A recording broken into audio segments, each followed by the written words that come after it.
Manila, Philippines. Ferdinand Marcos Jr., the namesake son of an ousted dictator, was sworn in as Philippine president Thursday in one of the greatest political comebacks in recent history, but which opponents say was pulled off by whitewashing his family's image.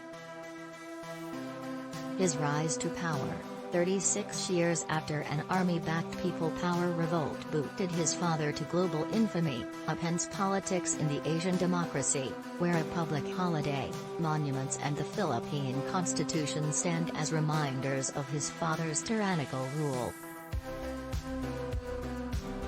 Activists and survivors of the martial law era under his father protested Marcos Jr.'s inauguration, which took place at a noontime ceremony at the steps of the National Museum in Manila.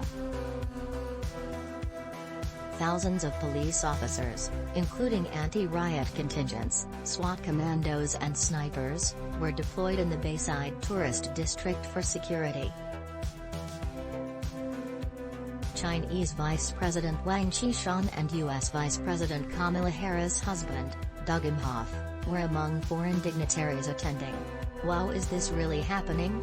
asked Bonifacio Ilagan, a 70-year-old activist who was detained and severely tortured by counterinsurgency forces during the ELDA. "For victims of martial law like me, this is a nightmare. Such historical baggage and antagonism stand to hound Marcos Jr. during a 6-year presidency beginning at a time of intense crises."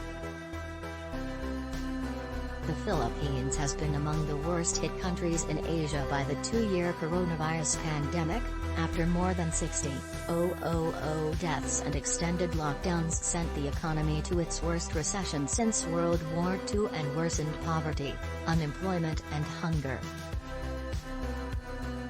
As the pandemic was easing early this year, Russia's invasion of Ukraine sent global inflation soaring and sparked fears of food shortages. Last week, Marcos Jr. announced he would serve as Secretary of Agriculture temporarily after he takes office to prepare for possible food supply emergencies. "I think the problem is severe enough," he said, and added he has asked his key advisors to brace for emergency situations, especially when it comes to food supply.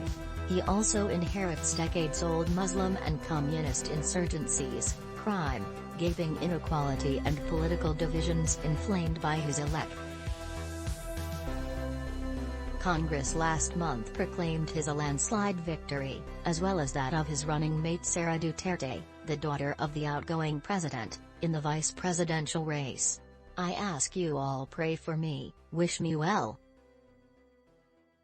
I want to do well, because when the president does well, the country does well," he said after his congressional proclamation without taking any questions.